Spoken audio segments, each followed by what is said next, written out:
Aujourd'hui, l'Afrique est une zone de non-droit. Sur les 55 pays qui se trouvent en Afrique, seuls 32 pays ont une loi sur la protection des données personnelles. 12 ont une autorité de protection des données personnelles.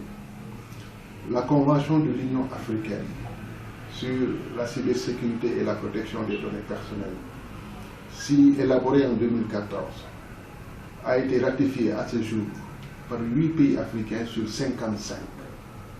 Donc l'Afrique est une zone de non-droit pour la protection des données personnelles, ce qui en fait la cible des géants du numérique.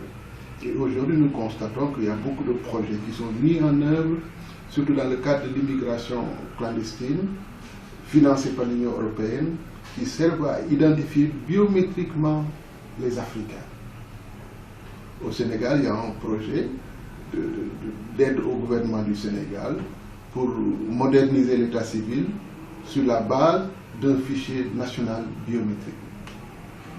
Or, la biométrie est une technologie encore embryonnaire qui comporte beaucoup de marge d'erreur. Donc c'est un système d'identification qui est basé sur votre corps, sur un élément de votre corps, vos yeux, vos cheveux, vos empreintes digitales, une photo de votre visage. Et quand il y a erreur, cette erreur vous poursuit toute votre vie. Vous êtes identifié. Vous ne pouvez plus avoir d'anonymat, vous ne pouvez plus avoir de droit à la vie privée, droit à une libre circulation. Donc ces projets en Europe sont pratiquement inexistants ou extrêmement encadrés. Et en Afrique, on se rend compte que sur la base de considérations sécuritaires, de lutte contre le terrorisme, partout prolifèrent des bases de données biométriques conçues, mises en œuvre et gérées par les sociétés privées étrangères à l'heure de l'intelligence artificielle. Donc ces projets constituent des dangers pour l'avenir de l'Afrique.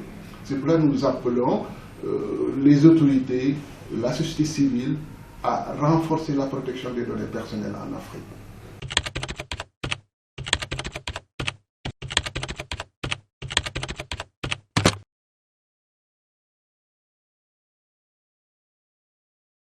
Le droit à la vie privée, le droit à la liberté de circuler. Quand on met en place des bases de données gigantesques, centralisées, qui permettent d'identifier toute une population, qui permettent biométriquement d'identifier à vie une personne, mais cette personne est en danger. Et ces technologies biométriques ne sont pas infaillibles, il y a des marges d'erreur assez importantes. Et quand il y a une erreur sur vos données personnelles biométriques, ça vous poursuit toute votre vie. Vous n'avez plus droit à rien du tout, parce que vous présente, on vous dit que ce n'est pas vous.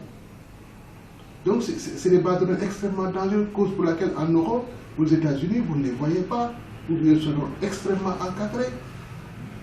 Donc, ceci pose la nécessité d'un cadre légal et réglementaire pour renforcer les données personnelles.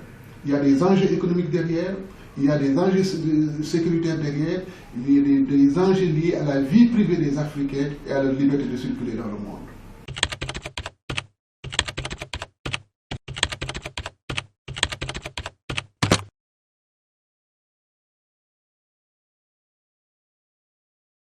Les données personnelles servent à identifier des personnes. Ça veut dire que avec les données personnelles, on peut mettre en place des systèmes de surveillance et de contrôle de toute une population.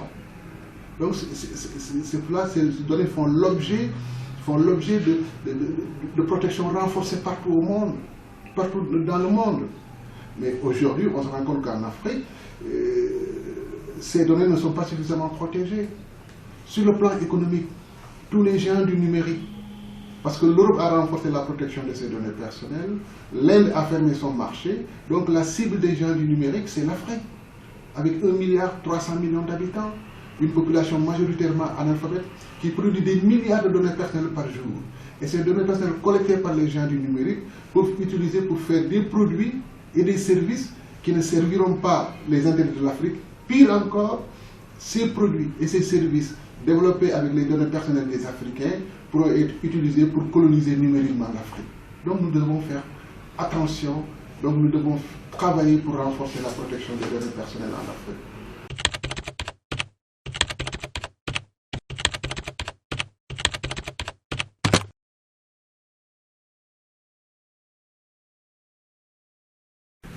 Aujourd'hui, notre objectif prioritaire est de faire en sorte que la Convention de Malabo sur la cybersécurité et la protection des données personnelles entre en vigueur.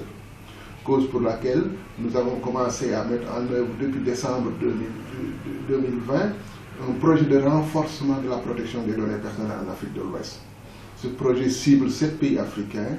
Nous avons le Bénin, le Niger, le Togo, la Côte d'Ivoire, la Gambie, pour mener des activités de plaidoyer et de sensibilisation afin d'inviter 7 pays africains à ratifier la Convention de Malabo sur la protection des données afin qu'elle rentre en vigueur.